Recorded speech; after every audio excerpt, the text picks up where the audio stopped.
अभिषेक के घर में कल सीआईडी पहुंची थी। करीब 3 घंटे इंतजार के बाद में नोटिस अभिषेक के हाथ में मिली। सीआईडी को इसके लिए 3 घंटे इंतजार करना पड़ा। उसके बाद आधी रात को 3 बजे के बाद देखा गया कि वेस्ट बंगाल की पुलिस उनके घर पहुंच गई थी, सेंट्रल फोर्स पहुंच गए थे। ये जो सिनेरियो बन रहा है, इसे क्या बोलेंगे आप?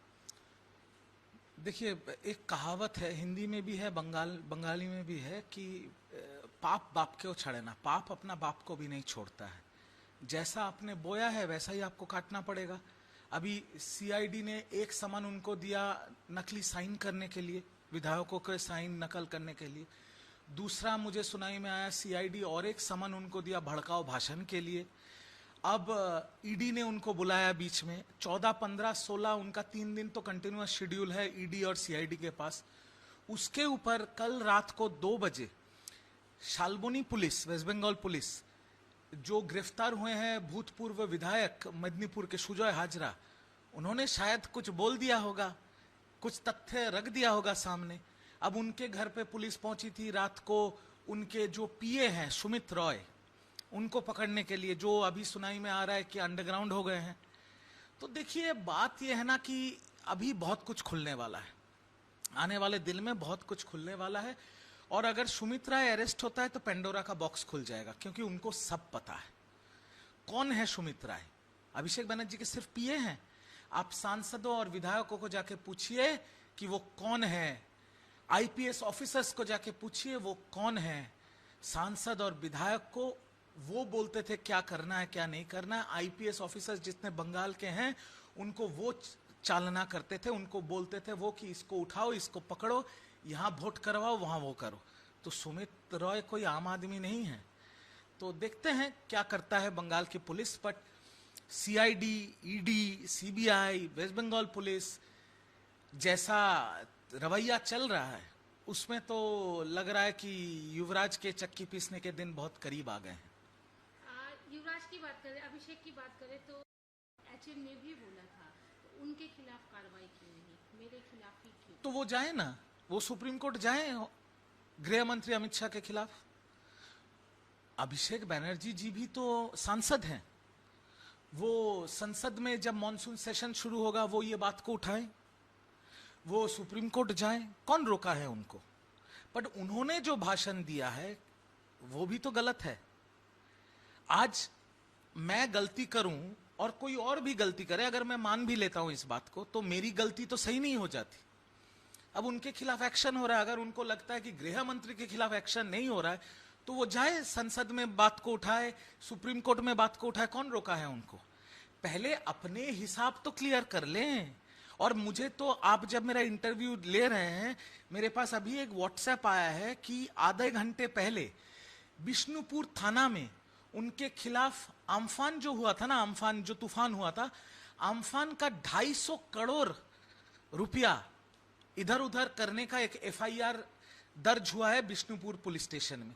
और वो किया है बीजेपी के लोकसभा के 2024 के कैंडिडेट बॉबी जी ने, जिनका नाम है अभिजीत दास शायद, उन्होंने किया है। तो एक के बाद एक एफआईआर हो रहे हैं, जांच पड़ताल हो रहा है। अभिषेक बनर्जी जी कोऑपरेट कर रहे हैं, उनको कोऑपरेट करना ही पड़ेगा, और तो कोई रास्ता है नहीं। बाकी कानून के हिसाब से चलेगा। एक चीज और, अभिषेक ने कल जूनियर होकर डिसरिस्पेक्ट करते हैं। अभिषेक का कहना है कि वो फादर फिगर जैसे हैं, उन्होंने मुझे छोटे से बड़ा किया है, उन्हें हक है मुझे कुछ भी बोलने का। देखिए, कल्याण बनर्जी ने भी उन्हें माफ कर दिया बेटा बोलकर। चलिए ठीक है, अभी मुंह बोले बाप बेटे का रिश्ता अच्छा लग रहा है देखने में, इसमें कोई दिक्कत नहीं है। और कल्याण बनर्जी एक बहुत बड़े लीडर हैं, 4 टाइम के सांसद हैं। और आज के डेट में कल्याण बनर्जी को तृणमूल कांग्रेस का जरूरत नहीं है, तृणमूल कांग्रेस को कल्याण बनर्जी का जरूरत है।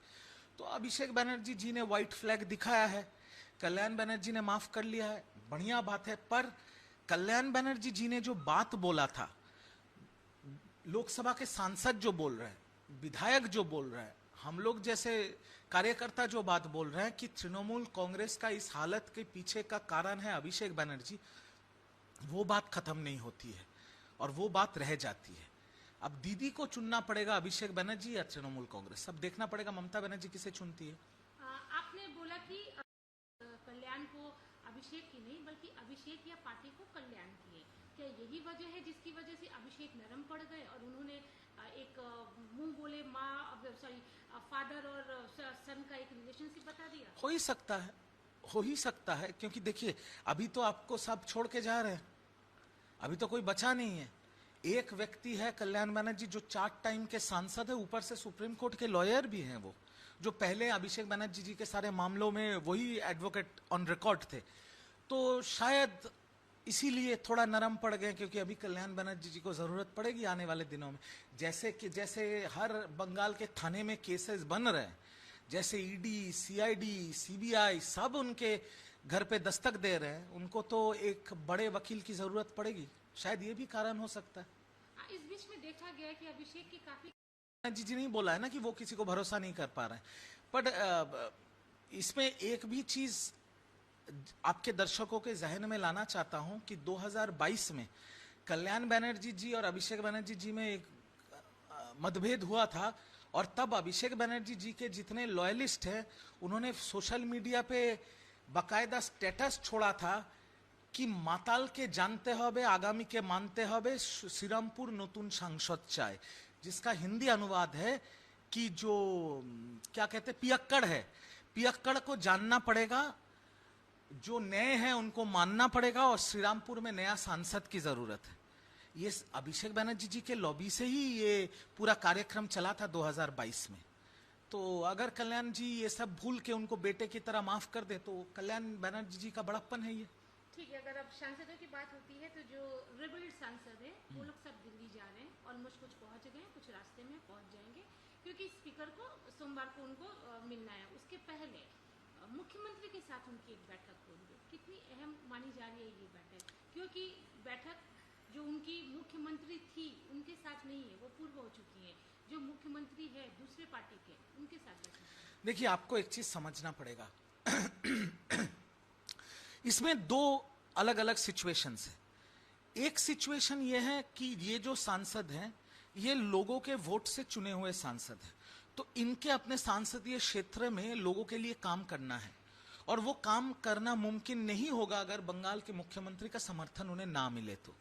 और दूसरा कारण ये है कि एनडीए की जो सरकार है, कुछ ही दिनों पहले विमेन रिजर्वेशन और डिमिलिटेशन बिल वो ला नहीं पाए, वो टेबल किए थे पर ला नहीं पाए क्योंकि उनको वोट्स मिले नहीं। पर अभी बहुत सारे इंपॉर्टेंट बिल्स है जो संसद में टेबल होने वाले हैं। उसमें विमेन रिजर्वेशन बिल है, उसमें डिलिमिटेशन बिल है, उसमें one nation one election bill है, उसमें यूनिफॉर्म सिविल कोड का बिल है। तो देश के हित में जो बिल है उनको समर्थन चाहिए संसदों के वोट का, और उसके लिए अगर ये जो बागी तृणमूल के सांसद हैं, अगर वो बंगाल के मुख्यमंत्री जो भाजपा के मुख्यमंत्री है शुभेंदु जी, उनके साथ बात करें या भाजपा के साथ बात करें या भूपेंद्र यादव जी के साथ बात करके अगर एक सम्मति होती है कि देश के हित में हम काम करेंगे और हमें जो जिन जनताओं ने वोट देके हमें भेजा है उनके हित में हम काम करेंगे, और उसके लिए देश के लिए जो जो बिल टेबल किया जाएगा उसमें हम समर्थन देंगे, तो ये तो बीजेपी के लिए विन विन सिचुएशन है, क्योंकि उनको तो ये सांसदों को बीजेपी में लेना भी नहीं पड़ेगा और वो वोट भी दे सकते हैं या वोट से इनकार भी कर सकते हैं। दोनों तरीके से फायदा तो एनडीए सरकार को ही होगी और देश का फायदा होगा, तो ये तो हर जगह से विन विन सिचुएशन। आपने जैसे बिल की बात की, बिल बोलिए या फिर क्वेश्चंस की बात करें तो ऋतुव्रत जो है उन्होंने भी ये बात कही कि 0 आवर के जो क्वेश्चंस होते थे या फिर बिल प्रेजेंस जो होता था, पार्टी की तरफ से ये इंस्ट्रक्शन दिया जाता था कि आपको रहना है कि नहीं रहना है, आपको पर्टिकुलर यही क्वेश्चंस पूछना है, कुछ उसमें इफ एंड बट नहीं करना है, कुछ चेंजेस नहीं करने हैं। वही तो मैं देखिए, मैंने जब 9 तारीख को मुंह खोला था तब आपने चलवाया था और सारे देश के जनता ने बीजेपी से लेकर तृणमूल सब मेरे को गालियां दी। अभी क्या हो रहा है? अभी तो सारे सांसद सारे विधायक मैंने जो कहा था वही बोल रहे हैं। जो थ्रेट कल्चर तृणमूल कांग्रेस में था, एक सांसद, क्या उनको व्यक्ति स्वतंत्रता नहीं है? क्या उनको अपनी बात रखने की जगह नहीं होनी चाहिए? आज अगर एक सांसद 0 आवर में अपनी बात रखनी चाहे, वो क्यों नहीं रख पाएंगे? क्यों उनको बोल दिया जाएगा कि यही बोलना पड़ेगा? और ऋतुव्रत बंदोपाध्याय तो थे राज्यसभा में। राज्यसभा जो तृणमूल कांग्रेस की चलाते हैं क्विज मास्टर, वो तो सोचते हैं कि राज्यसभा उनकी बपौती है, वो तो सोचते हैं राज्यसभा उनकी बपौती है। सुखेंदु शेखर राय जिन्होंने आज इस्तीफा दे दिया, इतने सीनियर एमपी, इनको लास्ट बेंच में बिठाते थे, इनके साथ ऐसी बदतमीजियां होती थी, सबके साथ ऐसी बदतमीजी वो करते हैं। और अभी सब लोग इसीलिए मुंह खोल रहे हैं क्योंकि भय खत्म हो गया, सत्ता परिवर्तन हो गया बंगाल में। अभी थ्रेट कल्चर अभिषेक बनर्जी और क्विज मास्टर का चलेगा नहीं। अभी संसद जो उनका दिल कहेगा, जैसे रिजू दत्ता एएनआई के सामने वही बोल रहा है जो उसका दिल कह रहा है, उसका दिल मान रहा है, मैं वही करूंगा जो मेरे देश के हित में होगा। तो उसी तरीके से जो सांसद इतने दिनों से डर के वजह से चुप बैठे थे, आज वो अपनी दिल की सुन रहे हैं, वो देश के हित में काम करना चाह रहे हैं। इसमें गलत क्या है? कल्याण बनर्जी ने बोला है कि कांग्रेस के साथ में मर्जर नहीं हो रहा है, इसे कैसे देखते हैं? देखिए, वो मुमकिन नहीं है होना, क्योंकि अगर आपको एक पार्टी को मर्ज करना है दूसरी पार्टी के साथ, आपको उस पार्टी के 2/3 अंश को मर्ज करना पड़ेगा। तो अगर ममता दीदी या अभिषेक जी ये फैसला ले कि हमें कांग्रेस के साथ मर्ज भी करना है, उनके साथ तो कोई है नहीं। लोकसभा के सांसद 2/3 सांसद उनको छोड़ चुके हैं, विधानसभा के 2/3 विधायक उनको छोड़ चुके हैं, और जितने पोर्टफोलियो के कार्यकर्ता थे, जैसे मैं राष्ट्रीय प्रवक्ता था या जो भी पार्टी के यूथ या छात्र के नेता थे, वो तो या तो भाग गए हैं या उन्होंने दूसरी पार्टी में साइन कर लिया है। तो अब मर्ज करेगा कौन? सिर्फ ममता दी और अभिषेक? ये तो नहीं हो सकता। या तो उनको कांग्रेस ज्वाइन करना पड़ेगा, या कांग्रेस अगर दिलदार हो तो उनके साथ गठबंधन करेगी। मर्ज तो हो ही नहीं पाएगा। ये जो पूरा सीन चल रहा है उसमें क्या आपकी क्यों नहीं होगा? क्यों नहीं होगा? 15 साल से मैं जिस पार्टी में था, उस पार्टी में ये जो सांसद है या जो विधायक है, उनके साथ तो मेरा व्यक्तिगत रिश्ता है ही। बहुतों के साथ मेरा बात हुआ है और बहुतों के साथ मेरा बात हो भी रहा है, बट उनका नाम मैं आपको नहीं बता सकता, वो ब्रीच ऑफ ट्रस्ट हो जाएगा। एक और चीज कि ममता बनर्जी ने जोड़ीना क्रॉसिंग में जब धरने पे बैठी थी तो उन्होंने एक बयान दिया था जो एक कम्युनिटी को टारगेट किया था, उसके खिलाफ एफआईआर हो गई है। इसे क्या बोलेंगे? ये बयानबाजियां जो थी काफी हावी पड़ी टीएमसी के ऊपर। वो एक बयान दीदी का एक बयान 2026 का जो विधानसभा चुनाव था, उसमें हम 50% हार चुके थे सिर्फ उस बयान के वजह से। उस बयान के वजह से बंगाल के 80% हिंदू एकजुट हो गए। बंगाल की मुख्यमंत्री स्टेज से ये कह रही है कि अगर मैं हट गया तो एक कम्युनिटी तुमको घेर लेगा। ये कह सकते हैं। मैं भी दरीना मंच पे जब दीदी ने ये बात कही थी, मैं मंच में शामिल था, और मेरे बाजू में जो 3-4 विधायक बैठे थे, उनमें 2 मंत्री थे। मैं उनकी शक्ल देखने लगे और मैं उनसे पूछा क्या बोल गई ये? वो मंत्री तक मुझे बोल रहे थे, यार ये क्या बोल गई दीदी। उस टाइम हमें नहीं पता था, अभी समझ में आ रहा है कि उसका खामियाजा कैसे भुगतना पड़ा पार्टी को। उस एक बयान की वजह से 50% विधानसभा चुनाव हम हार गए थे, और उस एक बयान की वजह से बंगाल के 80% हिंदू एकजुट हो गए तृणमूल कांग्रेस के खिलाफ।